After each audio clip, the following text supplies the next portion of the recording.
So how's with our podcast? We just wanted to, talk about businesses and everything else. To saying give Okay. opportunity to businesses and let them know exactly like where we're at and try to promote as much business as we can because we want to empower individuals and let them know about you know encouragement and educational stuff and all that stuff. So this is what we want to do because we want to connect with as much business as we can throughout the country. At the Okay. same time, we want to gain the same recognition in terms of us trying to connect with other individuals as well, so we can get feedback from them. At the same time, we can give feedback to business owners as well, and at the same time, lastly, inspiring people, right? So just try to see what we could do to inspire people as much as we can, so we could educate them. The first thing that I want to do is just tell me a little bit about yourself. Wow. Well, I'm Coach Toya, and Okay. the what I do with my business is I teach Uh huh. aspiring homeowners the Okay. secrets and tricks to getting their finances together and increase their Hmm. credit scores. Most Okay. of my following are people who they've never purchased a home before and they have no idea where to start. So I'm Hmm. helping them just learn about credit. That's where the coaching part comes in because I noticed some of the credit repair companies all they're going to focus on are getting items deleted from their credit report. And that's important, but that's only part of the story. We've got to help them add positive credit. Are you utilizing the credit properly? And teaching them how this works so that you don't ever have to pay anybody for this again. So it's a Hmm. holistic approach to understanding credit and finances. That's what I do. Oh, that's actually very very great information because a lot of people that, especially people of color, minorities, or people that grew up in urban areas, they don't know the importance of what credit is. Like they've been taught about just more buying things, cash, straight cash, and everything. And then like they don't see the buying power of what credit can do for you as an individual, and what kind of Absolutely. influence you have to it. And when they have that, they just have like they are they what they do is they try to like tell them that if my credit score is bad, so it's bad. That's okay. But a lot of people, they don't know the importance of what effect that happens on people's like in the future. And when you educate the importance of it, and that's a very key of you and what you're trying to promote, and it's very, kudos to you in terms of what you're trying to do is very, very good because a lot of people, they don't know the importance of it. So give me a routine in terms of like, let's say, for instance, what was your worst person that you've dealt with, and what did you do to actually increase that kind of, what kind of impact did you make on that individual? And then like, How how did I know you happy were were going to you when ask you me made that something impact? that you were going to ask me something that just wasn't on the top of my head? You know, hmm. What's really interesting is a lot of my customers mirror each other. Uh-huh. I think I would say the worst customers are the ones that have no idea what to do and they don't Uh-huh. really trust me or Hmm. anybody because maybe they've Hmm. been burnt before. Yes. It's very important when you're going into any business. If you're going to hire Hmm. somebody to do something for you, you feel a little bit more comfortable when you have some type of idea of how it's supposed to go so that you know whether somebody is lying to you. Hmm. So that's really what it is you have to I have people who come in. This is the problem in our community, and I'm going to speak for blacks because Hmm. most of my customers, pretty much all of my customers are black. My passion is my community because I feel like when it comes down to finances, we're left behind. We're not taught about it. We don't talk about it in our homes. We don't have family members that know anything about it. So we're just by the time we realize how important this is, it's too late. Hmm. So they're coming to me when they've got 30 days to be out of their current residence and they want to buy out.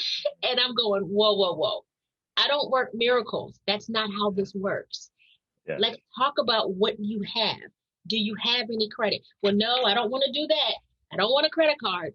You have to. There's no way Hmm. around this. You Yes. have to get the credit card. Yes. So then we start out, and then I send the disputes out for them.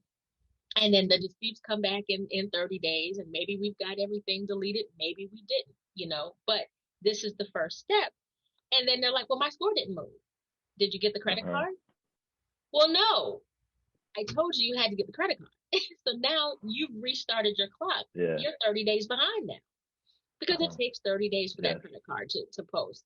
So those are kind of my Uh-huh. things. And so then they're going, well, nothing happened. So I'm gonna go buy this new pocketbook instead of paying you, there's $99.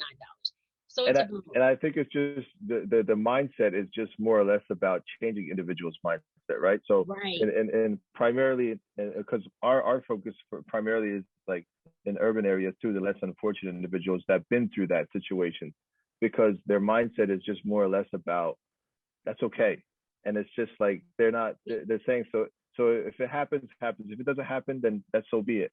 They don't prioritize it to the point where it's like, you know what, I have to get it done because no matter what the case is, it's that important. It'll provide so much opportunity for me in my life that's going to be Yeah. beneficial for me long term, and Right. that's important. Like we get to that root cause in terms of what is actually affecting them in terms of them as individuals. And I think Right. it takes a lot for them to realize that. And what you said is about the building trust about everything. Right. It's important to build that trust. And if you don't build that trust, then it's going to be worthless for you to do all that information in there. Right. Because I see a lot of people that have like credit agency repair stuff and everything, but they're not sincere about it. All they No. care about is trying to make as much money as they People are can. At watching the, you. You yes, have to put out content. This is more than just, let me put up a Facebook post, every day uh-huh. that it came from the company that I work for. And I don't Yeah, understand even what this is, but I'm just putting up this post trying to get people in the funnel. People are yeah, starting to now see that because they've been burned so many times by that. I've been mm-hmm. doing this for a while. And if Uh-huh. you follow me, you can see that I have my Facebook group, I have my personal Facebook, I have my Yeah, Instagram, which I don't put a whole lot on yeah, there. I've got my podcast now, so I'm realizing people are now getting to see who Coach Toya is uh-huh. as a whole and why I'm able to connect with you because I've been there and I share my Mm-hmm. story. I didn't come Mm-hmm. from money. This isn't No. something I learned in a book. I learned this from my own personal mess ups, and I've messed up several times. So Yes. when I tell you to do something, I've done it myself. Uh-huh. So that's the connection that people feel with me. I give everybody a free 15-minute consultation. I give them a chance to tell me about themselves. We talk about their goals. And that's important too. If a credit person is not asking you what your goals are, then I really would think twice about working with that person. Because how Mm-hmm. do we know, how do we measure the finish line if we don't know where we're going? Mm-hmm. Added into that, like what you just talked about, what separates you from any other credit repair agency based on like even the personnel part of it? I want you to Yeah. look at it to say specifically, what do you bring to the table that's going to be like, hey, wow, you know what? She separates herself from anybody else, and she's just down to earth, and she understands it and everything else with that. So what I, approach do you take with that? I'm me. There's not a Mm-hmm. script. In that very first conversation, I'm saying, look, tell me about yourself. And I'm giving them the opportunity to talk to me. And in that conversation, I'm able to tell them things about themselves that they did, or about their credit that they might have not even told me. And I just know it from experience. And then they're like, how did you know that? Well, I can kind of guess what your score is just because I'm Yeah. talking to you and I'm asking you these questions. Mm-hmm. I can say when they tell me a specific situation, I can say this is what you need to do because I offer value in the first conversation without even it's not about paying me. Now, if you need me to help you with the roadmap, then yes, you're gonna pay me for my time. Or I have the ebook where you can do it yourself, $19. For me, it's not. I give free information, and because I can say, oh, I knew how to do that because guess what, that happened to me too. And they're like, wow, because that's where it is. I find a lot of people are ashamed. When you're talking to somebody that you feel is way up here and you're down here, you're less Yeah. likely to connect with them. When I can Yeah. say, girl, let me tell you what happened when my car was repossessed, Yeah. and they're like, Yeah. you? That's right. Yes. Yeah. Yeah. That's how I knew how to do this. I, I That- so I did the same thing because for me, I've been in the real estate and with everything else, and people look at me saying, what I mean, for me, growing up in the city and everything else in Philadelphia, and it's kind of like how the opportunities were less and everything else, and the yeah. environment was so unfortunate based on whatever it is, but it's you work so hard, but then you appreciate it. But when you get to the people that you know that grew up and you see how somewhat successful you are, and the people they look at it saying, "Damn, that's I could relate to you because you've been there. You've Yeah. been there to see what the struggle was and everything else, and you made it to the top, and you're going to continue to move forward with the top." Yeah. And But you ask can tell them the with the missing pieces. You can definitely for fill in the sure, missing pieces. It's for not, real, oh, well, for this is, real. it's a stepping stone and you can guide them Yeah, throughout the entire process. And that's important. definitely, very very important. Clientele, in terms of you say you have clientele, what is what is the difference between, because I know you probably have a different age group in terms of who your clients are, right? Yeah. So the youngest crowd, who are they? And then the oldest crowd, and what are the differences between both of them? Like where are they at in their lifetime in terms of trying to get their credit report like cleared up and everything else? I would say, well, I'll start with my target customer base. My target customer is me. You know, Mm-hmm.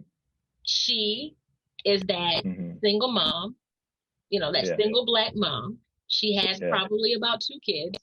She's at the point in her life now where she's like, look, I can't keep living like this. I gotta Mm-hmm. dig myself. I want better.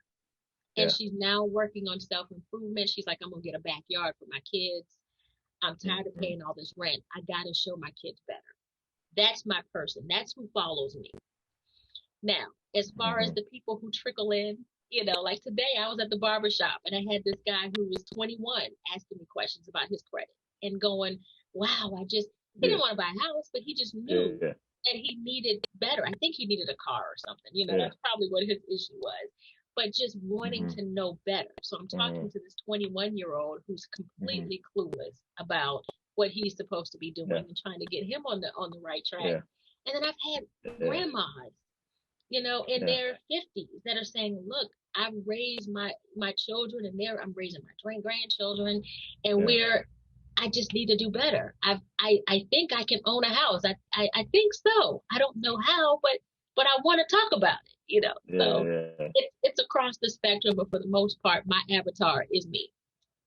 Oh, that's great. That's great information. I think it's because again, for us, me and Cash, our objective is to, again, the man versus opportunity. Just give opportunity to everybody what it is, and we want to continue to educate and influence and inspire as much people, businesses, owners like Yeah, you or myself or whomever it is, to let them know exactly like what can we do to help you guys out, because there's so much less unfortunate individuals out there in this yeah, country that is like they don't have the opportunity or resources for them to understand it, and some of the resources are like just available for you for free, and they don't understand the importance of yeah. that.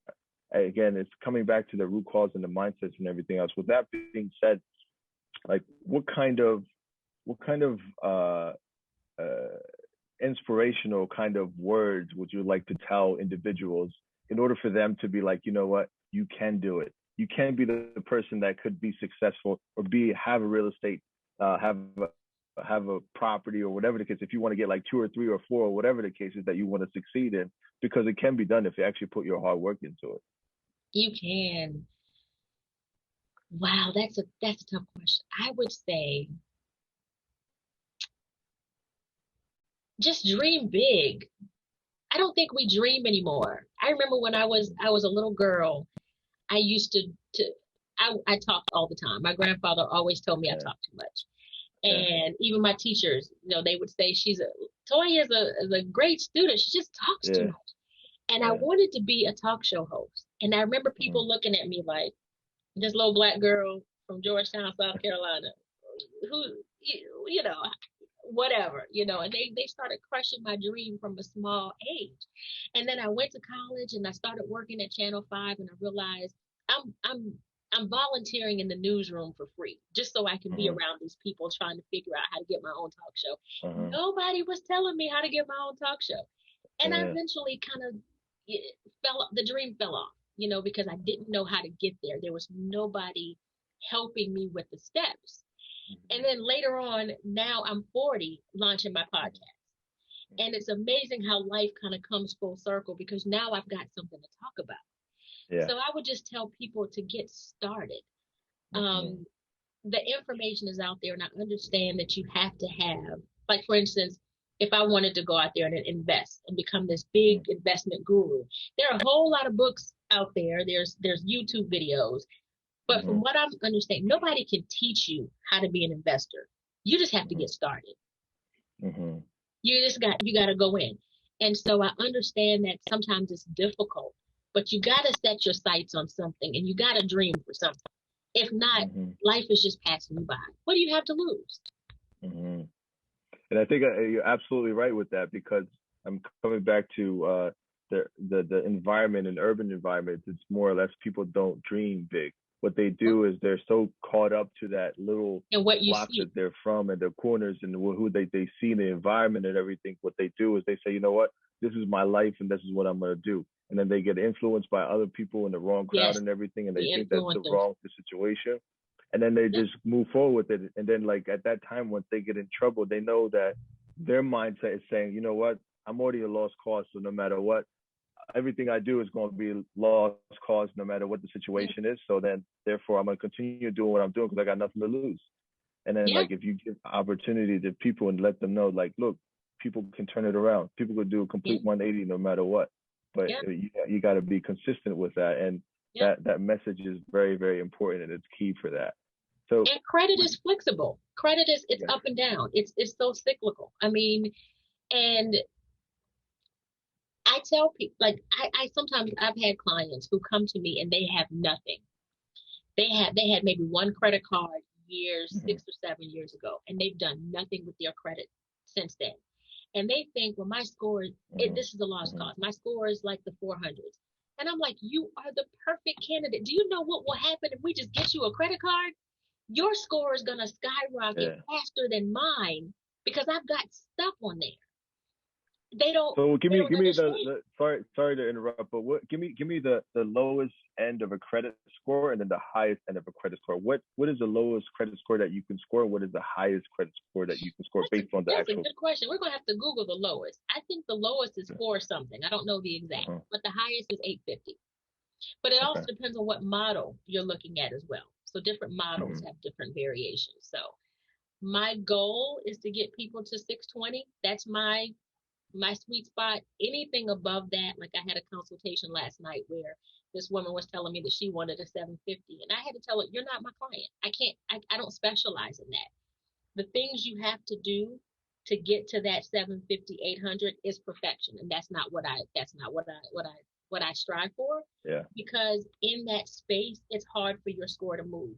That's where you're talking about 8 or 9 plus accounts. You're talking about no late payments. You're talking about no inquiries. You're talking about no collections. You're talking about aged accounts, maybe 20 years old. So that means we got to get you some trade lines, which you're talking about money. So, and then you get into what is the trade line going to post on the day it's supposed to post? I don't get into that. There are other people out there, and a lot of them are scammers. So be very careful with that. People who are promising you a 700-800 credit score, I'm always leery about that because I know how difficult it is to do.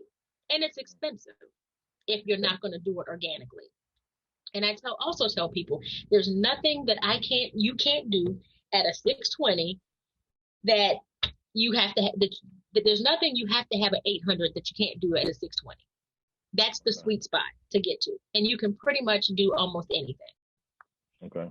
So with that, let's say for instance, coming back to the advice piece, right? So the person that is about to purchase, they're interested in purchasing a house, right?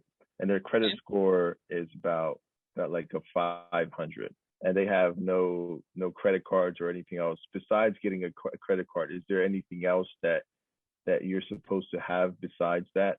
Like, and again, advice, like what is the next steps in order for you to actually increase your credit score? Okay. Before I answer that, I do need to correct something I just said in my last statement. There are certain things that you need a 640 to 680 for. There's certain programs like first-time home buyer programs, monetary programs that you have to have a 640 to 680 for. So in that case, then yes, we have to talk about getting you those extra points. Going into your question, on my website, I have a link called Financial Products, a page, and it has 5 products that you can apply for that I recommend everybody have. The first one is always a secured credit card, because if you don't have a credit card, nobody's going to give you an unsecured credit card. So I always say start with the secure credit card. The 2 that are on my website, you can pick whichever one. It's a Platinum Master or Open Sky. Those don't pull credit. The reason I picked those 2 is because my clients want to purchase homes, so we want to minimize the inquiries. So that's why I picked those 2. So you can pick one of those. You need a secure credit card. Got to stay under 30% utilization on that credit card. What that means, if that credit card limit is $300, if you're securing it with your own money with $300, you cannot use any more than $90 on that credit card. So always make sure it's under 30% utilization. The second thing, because as a starter, you want 2 revolving accounts. Revolving are those accounts that are different every month. So you get a credit limit, and it's up to you to decide how much you're going to charge every month. Okay. So it tells think about it, why it's important. It tells more things about you. It tells how responsible you are. Because if you're given a certain limit, how much of that limit are you going to use? Are you going to go use the whole limit, or are you going to be responsible and just use a little bit? So they look at utilization. And then the second thing, of course, is, are you paying the bill on time? So another line of credit after the secured credit card, I tell people to do My Jewelers card. The My Jewelers Club card automatically gives you a $5,000 credit limit. This is important because you're not going out and buying jewelry. You do have to make one purchase, make a small purchase, but that $5,000 credit line opens your borrowing power now. Because think about it, all you have is a $300 credit card, right? So if you were to not do the My Jewelers Club card, then you'll be stuck with little $300, $500 limits. This My Jewelers Club gives you $5,000. Now, when you go and apply for anything else, you'll be looking at $5,000, $6,000 plus. Looks better to the mortgage company as well, and you're getting 20 to 30 points by doing this. Okay. So now we move into loans. You want to have at least 2 loans reporting as well. Most people already have a car payment, so I'm usually only having to tell them to get self-lender. I love self-lender because it's a savings account, but it reports as a loan on your credit file. So now I'm helping people save money for their down payment and getting points on their credit report as well. So with those kind of 4 things, bam, there you go. You got your 4 lines of credit instantly. Those are your primary lines. So with that, let's say, for instance, a lot of people, there's this notion out there that when you pay your cell phones, that adds to your credit. You know, when so I just want to clear the water in terms of it and be like, you know what, does that affect your credit, or that doesn't affect your credit? It affects your credit when you don't pay, or you cancel that. Well, when you cancel those contracts, and they put that $300 early termination fee, that hurts your credit. But no, cell phones, monthly cell phone payments, utility bills, those things don't report on your credit unless you don't pay them and it gets sold to a collection agency and ends up on your credit report. The same thing goes for rent too, right? Rent, no, it doesn't, unless you have, and I do have a company on my website that you could sign up with. I want to say it's like $12. They will report your rental history for you. So that's an option too. But no, I tell people all the time, those things. Now, Experian Boost, I think they take those payments like the cell phone bill, your utility bill, certain bills, they will report it to your Experian credit report, but it doesn't help your Equifax or your TransUnion.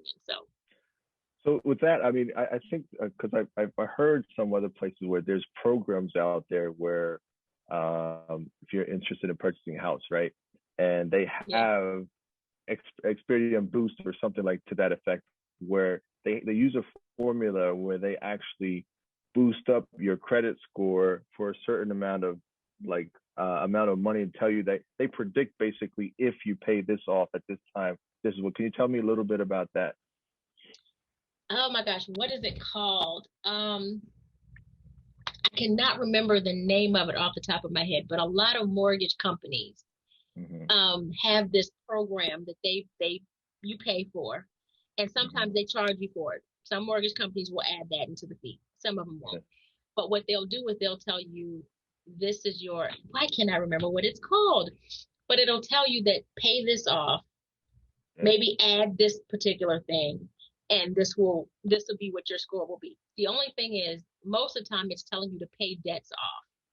All right. Mm-hmm. And then all you have to do, rapid rescore. That's what it's called. Rapid rescore. Rapid rescore. Yeah. So after you pay it, you just bring them the, proof that you paid it, and then they rescore your credit Uh-huh. file, Uh-huh. and then you're able So, to apply. so you think that's beneficial for the actual home buyer, or just more as it's another services that they provide just to make sure you make some kind of money for them? I wear different hats. Sometimes Okay. my financial hat and the credit hat, Yeah. kind of are on different sides. Yeah. Because as a financial coach, I don't believe in spending money when it's unnecessary. Yeah. So if you're at the closing table, because usually at this point, when they're going to rapid rescore you, you're pretty close to, maybe there's already a house that you want to buy and you're really trying to go ahead and close. Mm-hmm. If you only have to pay a couple $100 and that's going to get you what you need to get to the closing table, okay, it might make sense. If you've got some time, I always tell people dispute first. Yeah. Because why give away money when you don't have to? Yeah. If these collection agencies can't prove that they have the right to be charging you anyway, why are you going to pay it? Especially if it's a large amount of money. Yeah. So you really have to weigh what is beneficial for you. Before you even get to that point, I usually tell people to just dispute. Make sure that you've gotten as many collections off your credit report as possible, Mm-hmm. because the rapid rescore only helps you if you are needing to pay down something. So another Mm-hmm. thing is, like, it happened to me. They told me, look, you need to pay your credit card down. I think it was like $150, and that $150 would give me the 5 more points that I needed for the program I was trying to do. Mm-hmm. All Mm-hmm. right, well, that makes sense because I'm paying down debt on a credit card that I have open anyway. But when it comes down to paying off these collections, I don't know. So it just depends on what. Can you tell can you tell us also about the differences between collections, right? So I know there's collection agencies that they actually buy accounts from, like, again, the corporations. What they do is they write them off and they buy them for the pennies of worth dollar and everything. So with Oh that, yeah. like, so they make a huge amount of money with that. So how much of an impact does that happen on your credit score versus like different categories? What I mean by that is like medical collection agencies or cell phone collection agencies or something, or credit card collection agencies, something to that effect. What is the difference between each and every one of them? Okay, so this is the thing that we, especially in our community, we don't realize, because I deal with this sometimes when I'm telling people, we're going to dispute it. And they're like, well, it's mine. I said, do they know it's yours? Yeah. Why are you admitting we're not admitting anything. Yeah. The less you say, the better. At this point, Yeah. you're saying, I need you to show me that it's mine because I don't know what you're talking Yeah. about. Okay. Yeah. So I have to start by saying, look, let me explain to you how this cycle works so that you don't Mm-hmm. feel so feel so unethical about telling these Mm-hmm. people to screw Yeah. where to go. Okay. So it's this loop that we're in, that we're being taken Uh-huh. advantage of. Everybody's Uh-huh. winning except for us. Okay, so Uh-huh. you let's just say I have a credit card Uh-huh. and I choose, to whatever reason, I lost my job, whatever, I'm not paying the credit card anymore. They charge off Uh-huh. the debt. They have insurance, they have other things in place that pays off that debt. Okay. Mm-hmm. So the credit card company is getting paid. And then they say, well, you know what? I'm going to now sell that debt again Mm-hmm. to collection agency A. And I'm going to sell it for, let's just say if it's $3,000, they may sell it to the collection agency for $300. It's Mm-hmm. pennies on the dollar, like you said. Mm-hmm. So collection agency pays them for the file. They're not getting your application, any proof that this is your debt. They're just buying a whole bunch of debt, right? Now, collection agency A is going to come to you and say, look, you owe us this $3,000 that they only paid $300 for. And hoping that you will say, oh, I'm going to pay you back this $3,000 because I feel bad about it, right? So now you're paying them 3 times or 4 whatever, 300 times more than they paid for that debt, right? That's kind of how this is working. Your obligation was to the original person. The original person gave up that obligation when they charged that debt off. Okay. So now you're just simply going to the collection agency and saying, look, if you can't prove this is mine, you can't charge me for this. And that's where the dispute process comes in. So in terms of, and this is another question I get, I mean, to ramble, but that's good. That's very, very good information for everybody to understand the importance of differences, because not a lot of people understand it and the importance of what to do in terms of situations like that. Very, very great information. I get asked this too.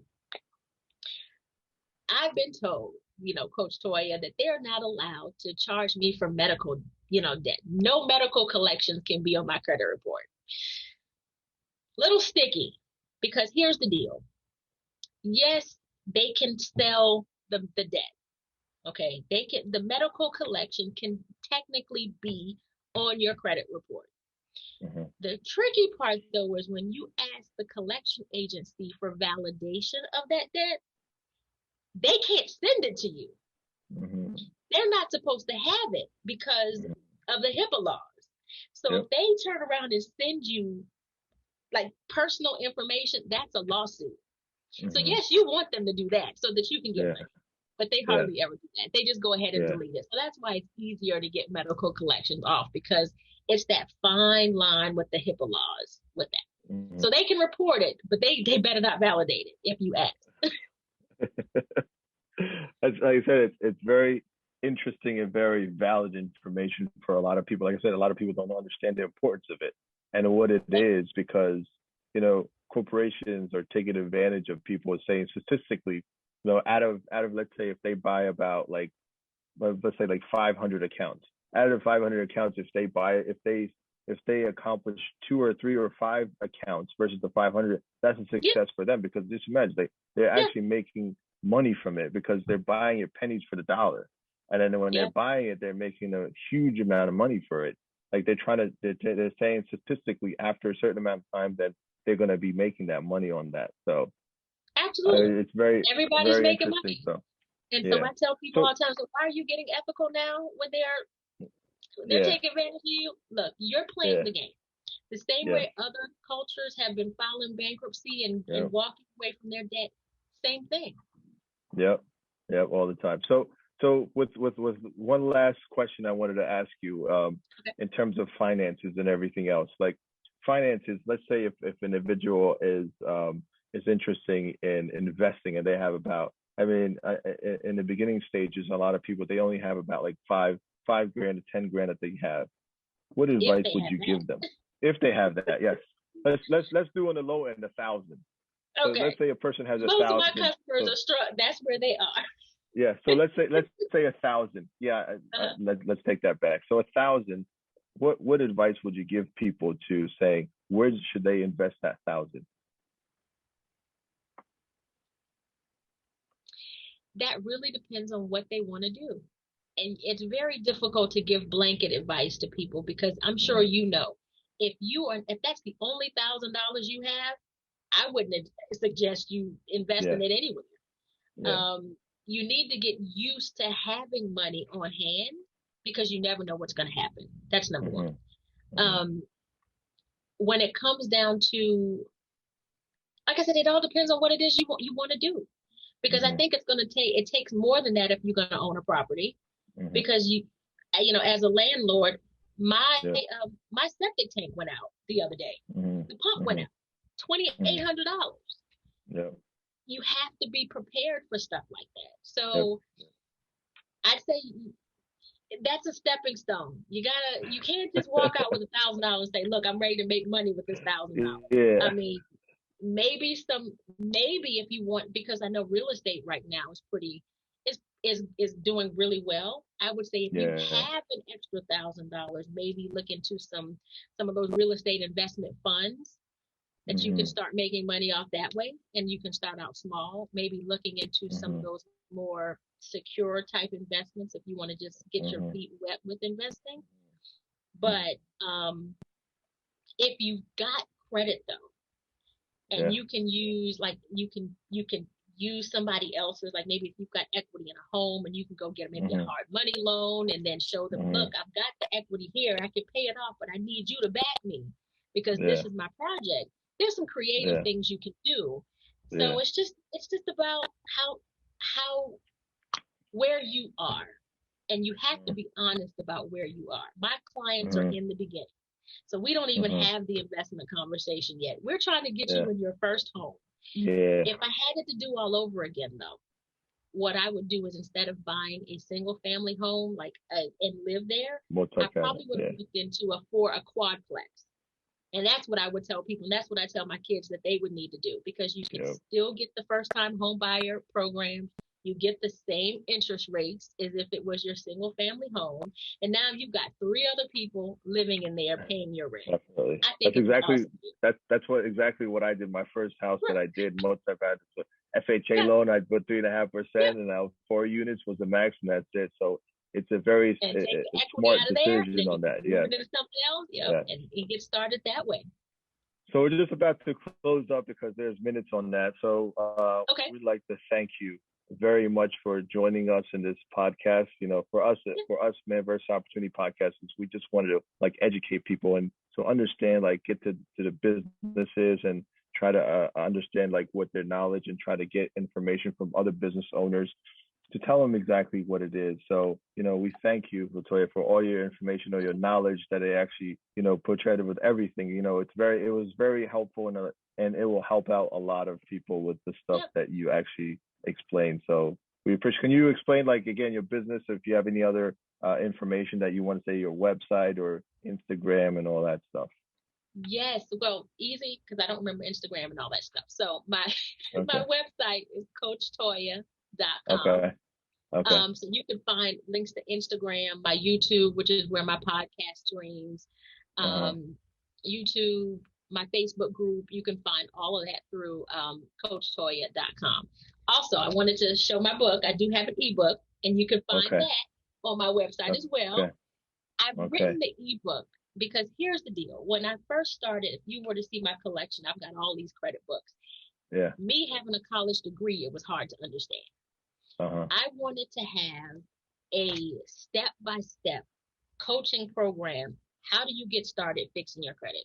Because there's no reason for you to pay me or Uh-huh. anybody else. Like my fee is $99 a month. There's no reason for you to do that. This is a $19 book with exactly what I Uh-huh. do in the book. Save your money. Do Uh-huh. it yourself. Now, if you just feel Uh-huh. like you want to pay somebody for it, I'll take the money. Don't get me wrong. Yeah. But I wanted Yeah. to write it Yeah. in a very fourth, fifth grade level. Step one, not a whole lot of extra stuff. Uh-huh. We don't need all the extra stuff. But step one, if this is what you have, this is the letter. This is the color ink you use, and this is why. Type deal. Yeah. All sorts of little secrets. I teach you how to freeze your account so that they can't, and not your credit Yeah. file, but freeze your external, like these data houses where the credit Uh-huh. bureaus get your Uh-huh. information. I teach you how to freeze that because if it's frozen, the credit bureaus can't validate information. So it makes your Uh-huh. deletions Uh-huh. higher. So just teach a little trick so that you understand how the game works. Very easy Okay. read. It's about Okay. That's great. 40 pages. Great, So great information. And the same thing yeah, on our end. Like if you know anybody that is interested in joining us in the podcast, just to like again, just get out information. I think networking is key on yeah, all levels. So, Man vs. Opportunity podcast, Cash King of Deals, Cash, me and him are co-hosts and everything. So, we're trying to promote that kind of networking so we understand, like we promote knowledge amongst each other. I know some things that you don't, some things that I don't. So let's work yeah, together to understand and come to a common cause and be like, look, this is the goal that we want to accomplish, to educate the public, educate everybody Absolutely. around us, and saying what we can do to let them know, to inspire them, let them know that you can do it if you really put your mind into it. Yeah. And that's what we want to do, like across the country and across all boards, to make sure that it is. So thank you very much You're for the welcome. And thank you for opportunity. having me. I No enjoyed problem. it.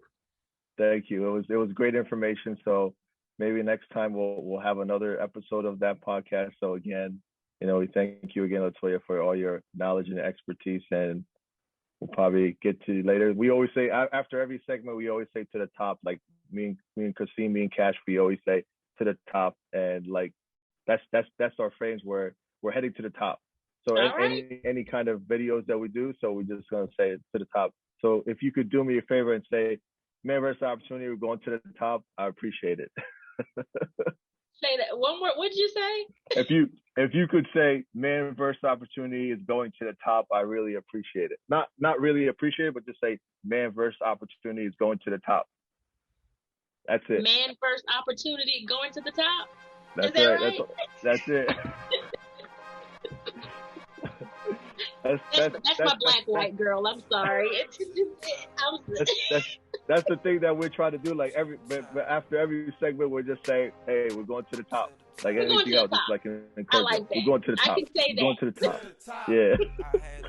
All right. Thank you so much. Thank you very much. I appreciate it. And maybe next time we'll see again another episode, and we'll take it from there.